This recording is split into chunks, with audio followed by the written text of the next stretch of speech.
Gak bisa familiar tapi nggak bisa nadanya tuh. Malah lebih lebih ngena nadanya si anak kecil tuh. Top, tobi top, tobi tobi tobi top. Berarti mungkin boleh dijelasin nih Ustaz. Jadi dalam sebuah kitab diriwayatkan top tobi top itu adalah sebuah syair pada Khalifah Ja'far al-Mansur. Khalifah Ja'far al-Mansur itu adalah seorang di atasnya presiden lah, seorang khalifah kaya raya. Tapi selain dia khalifah kaya raya, dia adalah seorang yang sangat mempunyai kecerdasan di atas rata-rata. Jadi sekali dengar sesuatu langsung hafal. Jadi dia bikin challenge. Challenge-nya adalah siapa di antara rakyatku atau penyair yang bisa bikin syair yang tidak bisa kuhafalkan dengan sekali dengar, maka akan kuberikan emas seberat daripada tulisannya.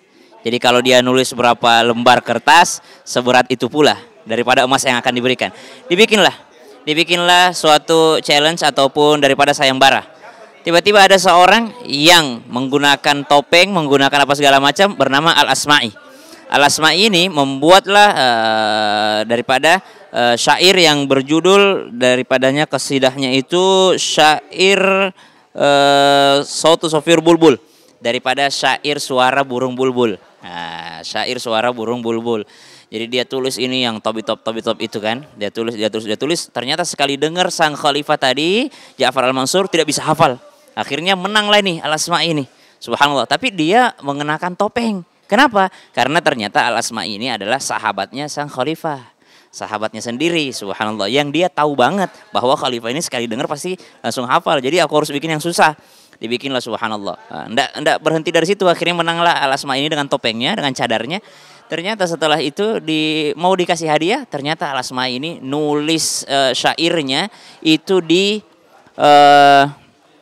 tiang. Tiang istana dia tulis.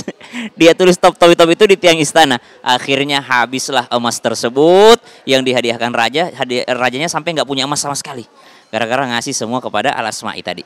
Setelah itu sang raja penasaran, siapa ini kok orang cerdas banget. Udah ngalahin saya masalah syair, ngalahin saya masalah hadiah lagi. Pasti orang dalam nih, nggak mungkin kalau nggak dapat bocoran nih. Dipaksa buka topengnya, ternyata ketahuan lah Al-Asma'i. Kita kasih tahu, kenapa kamu sampai nutup topeng kayak gitu? Kata Al-Asma'i, saya tahu bahwa engkau akan ngasih hadiah. Cuman nggak mungkin ada yang bisa menang. Makanya supaya keluar emasmu, saya yang ikut kompetisi tersebut. Akhirnya dikasih lah sama raja tersebut. Sesuai dengan jumlah penyair yang ada, nggak sebanyak tiang itu tadi, tapi dibagi-bagikan hartanya kepada penyair-penyair yang ada. Isi darinya itu tentang godaan burung bulbul, kicauan burung bulbul, kemudian seorang yang sedang kasmaran dengan kekasihnya. Jadi ini bukan syair Islami ya, ini bukan syair Islami, apalagi sholawat bukan. Ini hanya syair Arab, hasil dari sayembara seorang yang menguji rajanya, kekuatan hafalannya gitu. Kurang lebih seperti itu dijelaskan. Itu oke, sama seperti menyanyikan lagu-lagu yang lainnya selama tidak membuat kita lalai dari Al-Quran. Ya, cuma kan banyak juga yang jadiin akhirnya lalai daripada yang sebaiknya kita ucapkan. Jadi pinter-pinter lah kita melihat tulisan Arab tuh nggak semuanya Al-Quran, melihat lagu Arab tuh nggak semuanya sholawat. Gitu. Ustaz boleh dong challenge top. Wah gimana nih? Aku nggak hafal lagi. Boleh buka lirik Ustaz. Mana itu? Mana sih lucu itu? Enggak terlalu nyet. Wal udu dan danali wa tablu tabali. Top. Gimana sih ini? Enggak terlalu ikut lagi. Tahu-tahu dari wal udu dan danali wa tablu tabali. Top. Enggak ngerti. Enggak bisa. Kalau tabali. Oh, enggak bisa. Jadi nyerah.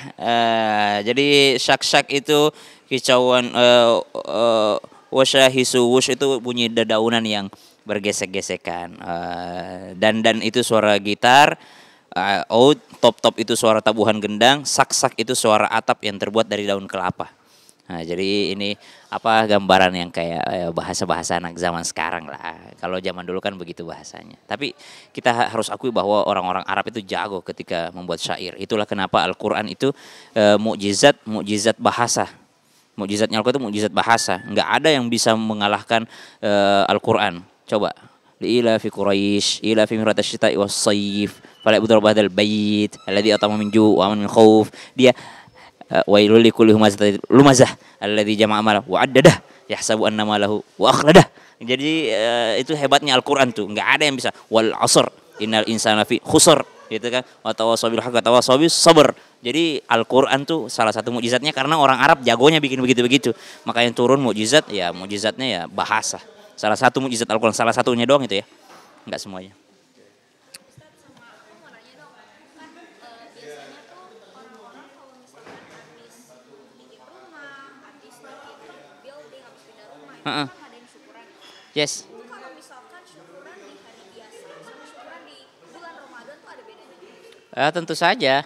Karena sedekah di bulan Ramadan, bersedekah di bulan Ramadan itu dilipat gandakan sama Allah pahalanya. Jadi muslim yang cerdas itu tahu juga waktu yang mustajab. Tapi ya sesuai kebutuhan aja. Sama dengan Jumat. Jumat itu kan berlipat ganda. Makanya ada Sayyidina Utsman bin Affan itu setiap Jumat pasti membebaskan budak karena dia tahu pahalanya Jumat tuh. Ada sahabat Nabi setiap hari Jumat tuh udah nggak mau keluar masjid aja udah karena tahu pahalanya Jumat. Sama dengan Ramadan, Ramadan nggak mau keluar masjid lagi, khatam Quran di bulan Ramadan. Di luar Ramadan bulan khatam Quran, tapi di dalam Ramadan berlipat-lipat ganda lagi. Sama syukuran rumah di luar Ramadan, ya pahalanya banyak karena bersedekah, ngundang tetangga, ngundang teman-teman, ngasih makan orang, silaturahim, pahalanya besar. Tapi dilakukan di bulan Ramadan itu jauh lebih besar lagi, apalagi memberikan makanan buka puasa bagi orang yang berpuasa, ya pahalanya sama dengan orang yang berpuasa.